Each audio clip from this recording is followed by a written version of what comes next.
entonces Dios calla, no por desprecio, sino por enseñanza. Bienvenidos a este espacio donde exploramos lo sagrado, lo olvidado y lo misterioso. Los misterios que no siempre se predican en los púlpitos, pero que están ahí, esperando ser revelados. Así que prepárate, porque lo que vas a escuchar hoy cambiará tu forma de ver el mundo espiritual. Un día, todo lo oculto saldrá a la luz. Cada acto, cada palabra, cada pensamiento será juzgado por aquel que no puede ser engañado.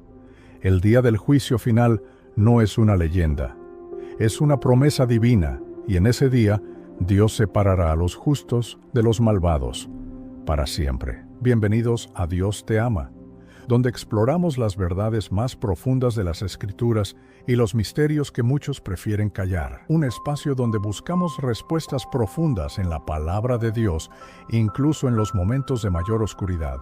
Hoy exploraremos el juicio final. Así será el día en que Dios separará a los justos de los malvados. Prepárate, porque este día se acerca y nadie podrá evitarlo. El juicio final no es un cuento mitológico ni una metáfora para asustar. Es una de las profecías más claras, repetidas y temidas en toda la Biblia. Desde el Antiguo Testamento hasta el Apocalipsis, Dios dejó plasmado que llegará el día en que cada alma comparecerá ante su trono para rendir cuentas. No habrá escondite, excusa, ni segunda oportunidad. El destino eterno de cada persona será determinado en ese momento definitivo. Imagina un cielo abierto, ángeles formando filas a los lados, trompetas resonando en los cuatro vientos, un mar de almas reunidas ante el trono blanco donde el justo juez se sienta. No hay nombres, razas, títulos ni riquezas que valgan, solo el corazón y las obras reveladas ante la presencia divina. Esta escena, descrita con fuerza en el libro de Apocalipsis, será una realidad más contundente que cualquier sueño o visión humana. Mateo 25 nos da una imagen poderosa. Como un pastor separa las ovejas de las cabras, así Cristo separará a los justos de los injustos. Las ovejas a su derecha, los cabritos a su izquierda. La derecha heredará el reino preparado desde la fundación del mundo. La izquierda oirá la sentencia más terrible. Apartaos de mí, malditos, al fuego eterno preparado para el diablo y sus ángeles. ¿Hay algo más estremecedor que eso? Pero este juicio no será solo por acciones externas. Dios no se dejará engañar por apariencias. Él escudriña el corazón, conoce los pensamientos más íntimos, las intenciones más ocultas, las obras, las palabras, y hasta los silencios serán pesados en balanza. Jesús mismo advirtió que de toda palabra ociosa que hablemos, daremos cuenta en ese día. No es una amenaza, es una advertencia para despertar a la verdad. Los libros serán abiertos, dice Apocalipsis 20. En ellos están registradas las vidas de cada ser humano. Cada página mostrará lo que hicimos, dijimos y pensamos.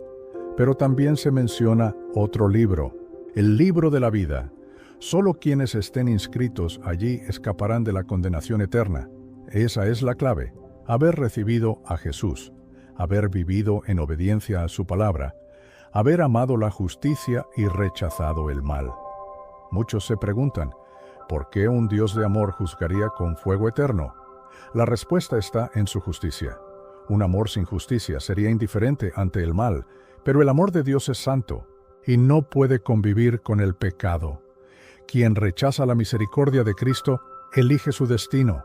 El infierno no es una imposición, es la consecuencia de una vida sin Dios. El juicio no será por religión, sino por relación con Dios. No importará si alguien asistió a 1000 cultos o tuvo un título eclesiástico. Si su corazón estaba lejos, si su vida fue una farsa, lo sabrá ese día. Por eso Jesús decía, muchos me dirán en aquel día, Señor, Señor, ¿no profetizamos en tu nombre? Y entonces les declararé, nunca os conocí. Para los que aman a Dios, el juicio será día de gloria, porque sabrán que su Redentor los defenderá. No temerán ser avergonzados, porque sus pecados ya fueron lavados por la sangre del Cordero. Entrarán con gozo en la presencia del Rey. y recibirán la corona de la vida, el galardón de los fieles. No por méritos, sino por gracia. Pero para los indiferentes, los burladores, los tibios, será un día de lamento. El lloro y crujir de dientes no es figura literaria, es el reflejo del tormento espiritual por haber desperdiciado la salvación, por haber tenido la verdad frente a ellos y haberla rechazado una y otra vez. El tiempo de gracia habrá terminado. Este mensaje no es para infundir miedo, sino reverencia, para sacudir conciencias dormidas. El juicio final es un evento inevitable, como la muerte misma. La pregunta no es si ocurrirá, sino si estamos preparados. Hoy es el día de volver al Señor, de examinar el alma, de vivir con la eternidad en mente, porque cuando ese día llegue, no habrá vuelta atrás. Muchos hoy viven como si ese día jamás fuera a llegar, como si la eternidad no existiera. Se sumergen en placeres pasajeros, en ambiciones terrenales, olvidando que todo lo material quedará atrás. El juicio final no consultará tu cuenta bancaria, ni tu fama, ni tu reputación social. Consultará tu corazón, tus obras, tu fe. ¿Viviste para ti o viviste para Dios? Esa será la gran pregunta a responder. La Biblia dice que el juicio comenzará por la casa de Dios. Esto quiere decir que los creyentes no estarán exentos de dar cuentas. Aquellos que predicaron, cantaron, sirvieron, también serán evaluados. ¿Lo hicieron por amor o por vanagloria? ¿Edificaron con oro o con paja? Lo que no haya sido hecho para la gloria de Dios será quemado como hojarasca. Por eso, hasta los redimidos deben vivir con temor reverente. Los que sufrieron por causa de la fe, los que fueron perseguidos, los mártires olvidados por la historia, recibirán honra en ese día. Lo que el mundo despreció, Dios lo exaltará, porque Él no olvida ninguna lágrima derramada por causa de su nombre. El juicio final será también un día de vindicación, donde la justicia divina brillará por encima de toda injusticia terrenal. Es importante entender que el juicio final no es una amenaza para los que están en Cristo. Para ellos es la culminación de una esperanza. Es el momento de ver a su Salvador cara a cara, de oír esas palabras que todo creyente anhela. Bien, buen siervo y fiel, entra en el gozo de tu Señor. Será el momento de ser consolados, restaurados y recompensados. Aún así, no podemos tomar este evento a la ligera, porque si bien Dios es misericordioso, también es fuego consumidor. Si ignoramos esta verdad, nos exponemos a la condenación eterna. Por eso la Biblia nos llama a velar y orar, a vivir como si Cristo viniera hoy, a mantener nuestras lámparas encendidas, como las vírgenes prudentes de la parábola. El juicio final será precedido por señales claras, muchas de las cuales ya se están cumpliendo. Guerras, pestes, desastres naturales, apostasía y una humanidad cada vez más alejada de la verdad. Todo apunta a que el tiempo se está acortando. Vivimos en una cuenta regresiva espiritual y cada día que pasa es un día menos para prepararnos. La humanidad se ríe del juicio porque ha perdido el temor de Dios. Pero ese día, dice la Escritura, toda rodilla se doblará y toda lengua confesará que Jesucristo es el Señor. Los que se burlaron, los que blasfemaron, los que rechazaron la cruz, serán confrontados con una verdad que ya no podrán negar. La soberanía de Dios será evidente para todos. Aquel que fue el Salvador del mundo será también su juez. El Cordero se convertirá en león. Aquel que vino en humildad volverá en gloria. No sobre un asno, sino sobre un caballo blanco, con una espada afilada en su boca y ojos como llamas de fuego. Ese Jesús que muchos quieren reducir a un símbolo de paz, será el ejecutor de la justicia divina. Y aunque el juicio es colectivo, será profundamente personal.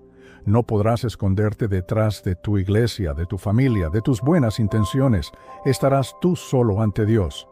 Y si tu nombre no está escrito en el libro de la vida, no habrá apelación. Por eso, hoy es el día de asegurarte que tu salvación es real, no una apariencia. El juicio final será el fin del tiempo. como lo conocemos, pero también el inicio de la eternidad. Para unos, será el comienzo del gozo sin fin junto a Dios. Para otros, será el inicio de un tormento eterno, de una separación irreversible. El cielo y el infierno no son metáforas, son destinos reales. Y lo que tú hagas con Jesús hoy definirá dónde pasarás tu eternidad. Cuando Dios guarda silencio, el alma entra en un territorio desconocido. Es un lugar donde las oraciones parecen rebotar en el techo, donde el cielo se siente cerrado y las respuestas no llegan. Este silencio puede ser desesperante, pero también puede ser transformador. Es en esos momentos cuando se revela la verdadera fe, una fe que no depende de señales visibles, sino de una convicción profunda e inamovible, de que Dios está obrando, incluso cuando no lo parece. Muchos personajes de la Biblia experimentaron ese silencio divino. José fue vendido por sus hermanos, fue encarcelado injustamente y olvidado por años. Sin embargo, en todo ese tiempo, Dios estaba silenciosamente preparando el camino hacia el palacio. Job perdió todo sin explicación, y en medio de su dolor gritó al cielo, pero no recibió respuesta inmediata. Aún así, su fe no se quebrantó. El silencio de Dios no significó abandono, sino formación.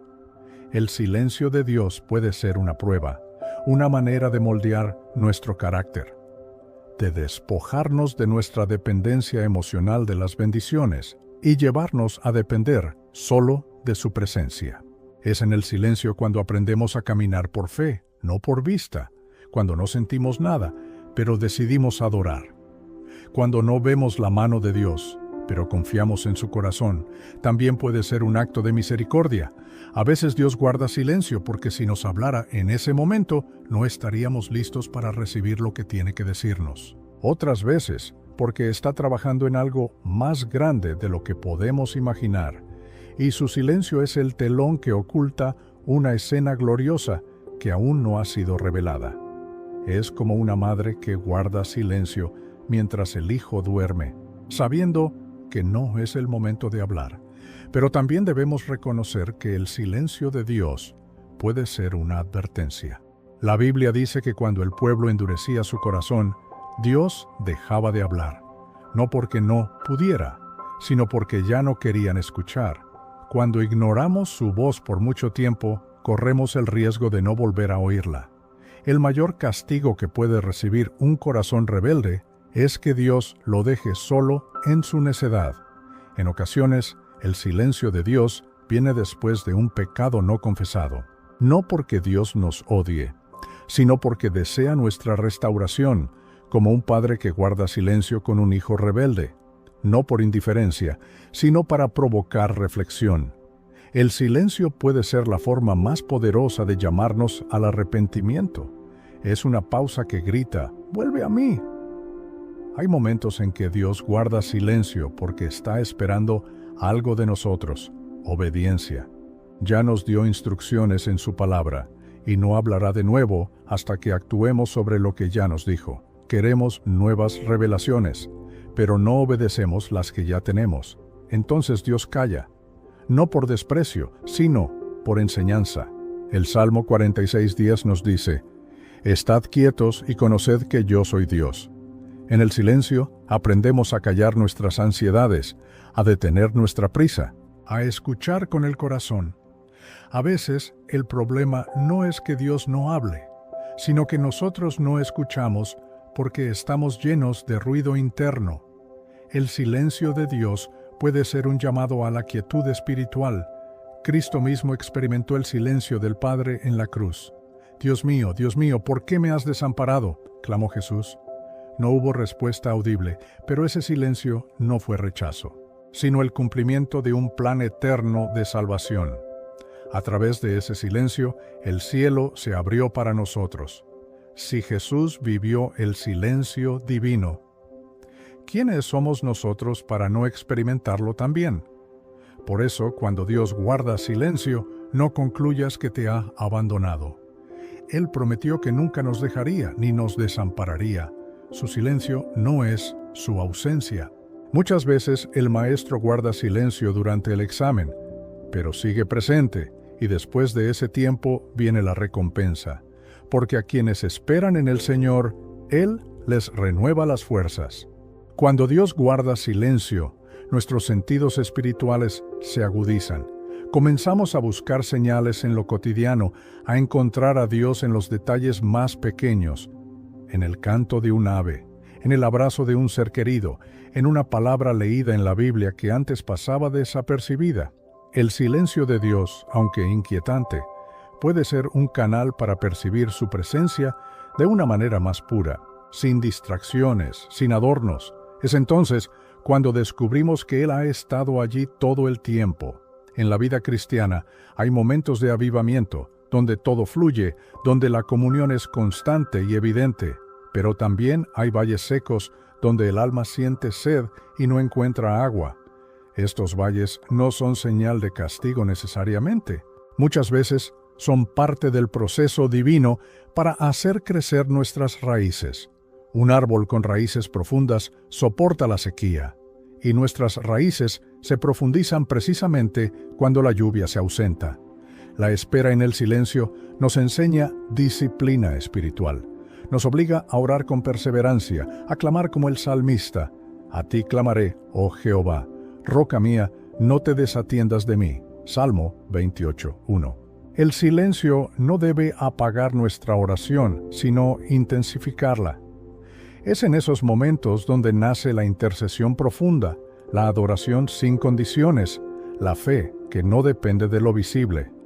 Muchas veces confundimos el silencio con el olvido, pero Dios no olvida.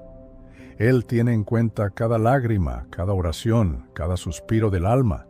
La Biblia dice que Él recoge nuestras lágrimas en su odre. Salmo 56:8. Eso significa que incluso en el silencio, Él está registrando cada emoción, cada anhelo, cada clamor.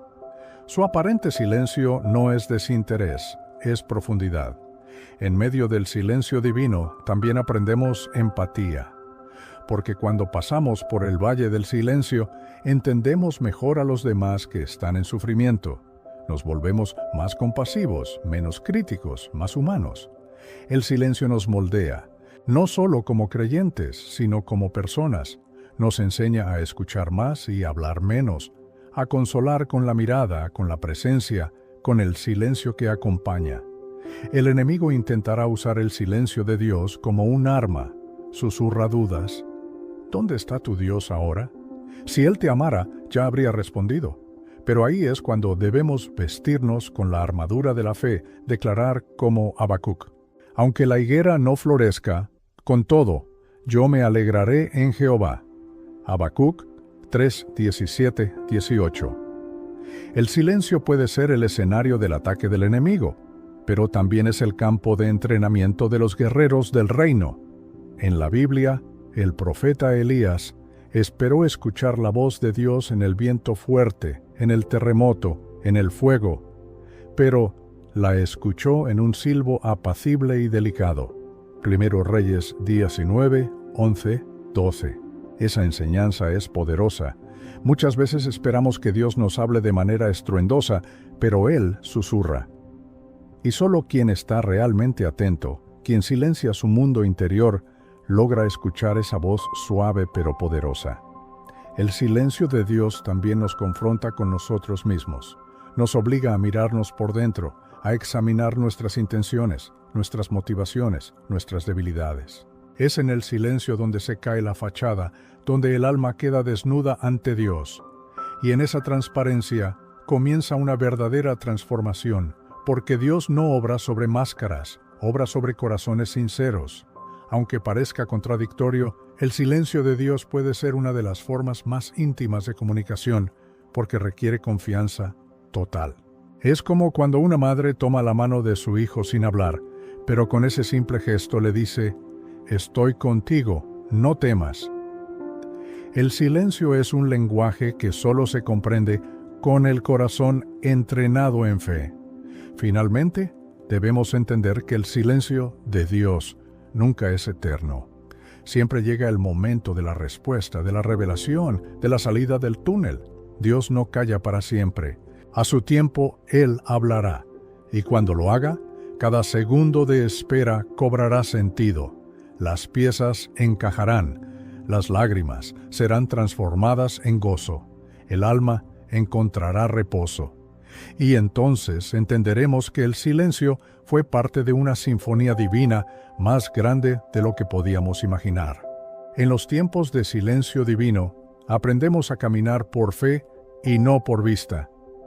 Es una de las pruebas más exigentes del creyente, pues la carne clama por señales, por evidencias tangibles, por respuestas inmediatas.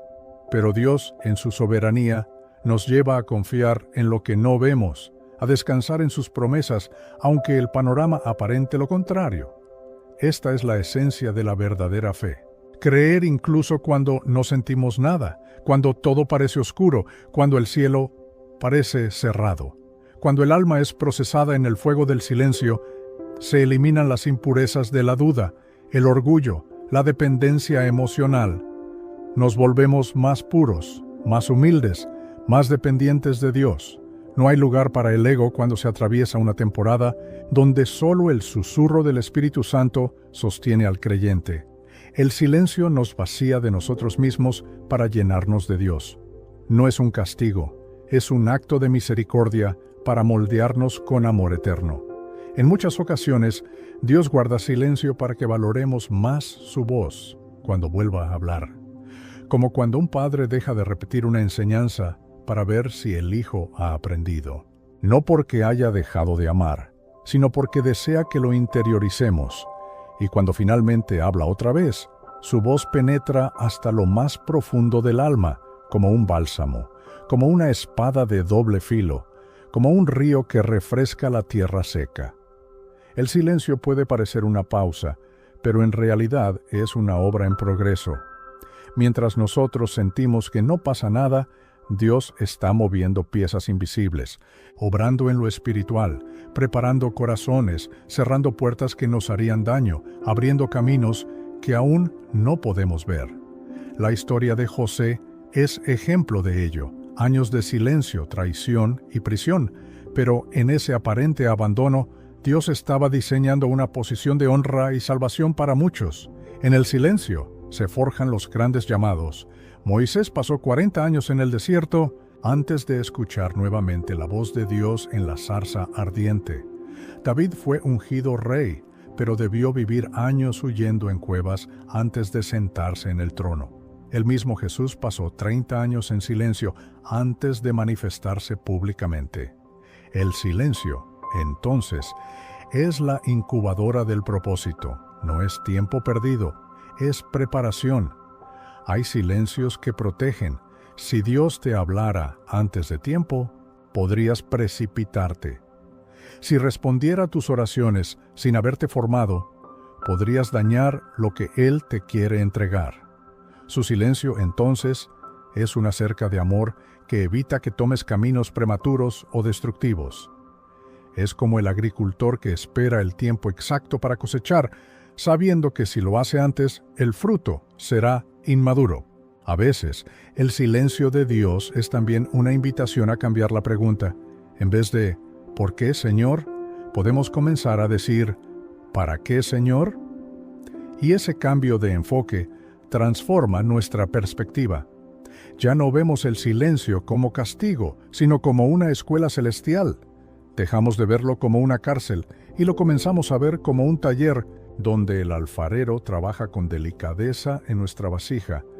Hay momentos en que Dios calla para que nosotros hablemos, para que aprendamos a declarar vida sobre lo muerto, promesas sobre lo incierto, fe sobre el temor. Nos llama a ejercer nuestra autoridad espiritual, a declarar la palabra sobre nuestras circunstancias. En su silencio, nos impulsa a activarnos, a tomar la espada del Espíritu, a profetizar como Ezequiel lo hizo sobre el valle de huesos secos. Es en medio del silencio que desarrollamos discernimiento. Aprendemos a distinguir lo emocional de lo espiritual, lo urgente de lo importante, lo pasajero de lo eterno.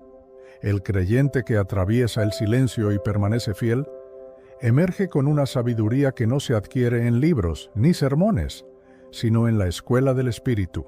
Es una sabiduría que viene del quebranto, de la espera, del silencio sagrado. Finalmente, el silencio de Dios nos lleva a rendirnos por completo. Ya no buscamos solo respuestas, buscamos su presencia. Ya no oramos solo para obtener algo, sino para estar con Él. La oración se transforma en comunión, la espera se transforma en adoración y el dolor se transforma en una ofrenda. Y cuando llegamos a ese punto, comprendemos que el silencio de Dios no fue ausencia, sino una manera profunda de decir: confía en mí, aunque no me escuches. Estoy contigo, aunque no me sientas, nunca te he dejado. Y ahora llegamos al final de este viaje interior, de este clamor del alma que busca respuestas en medio del aparente mutismo divino. Pero, ¿de verdad Dios guarda silencio?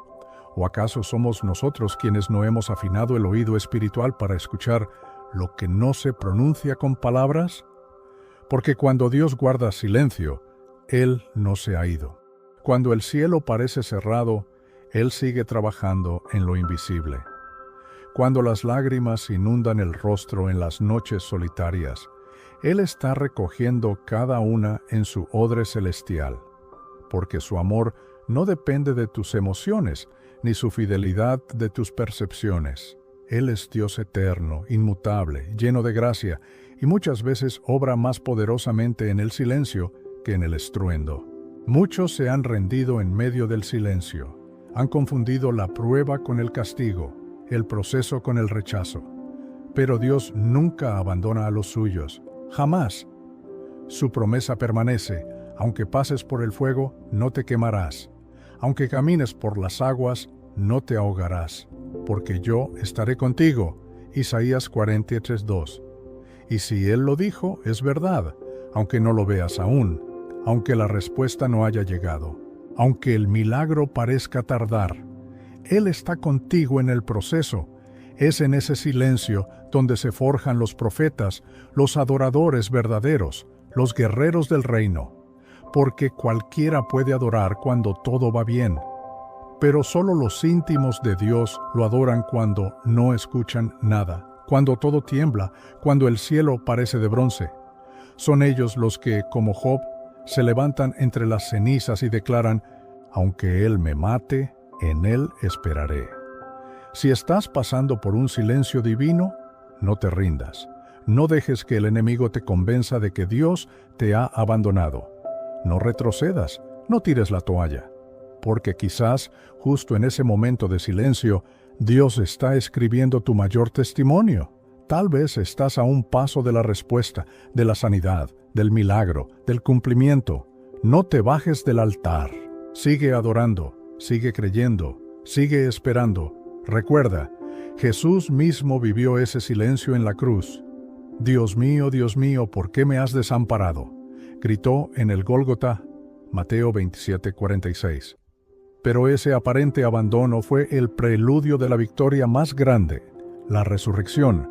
Así también, tu silencio puede estar anunciando una resurrección en tu vida, una nueva temporada, un nuevo nivel, una gloria mayor que aún no comprendes. Lo que hoy ves como silencio, mañana lo entenderás como estrategia divina.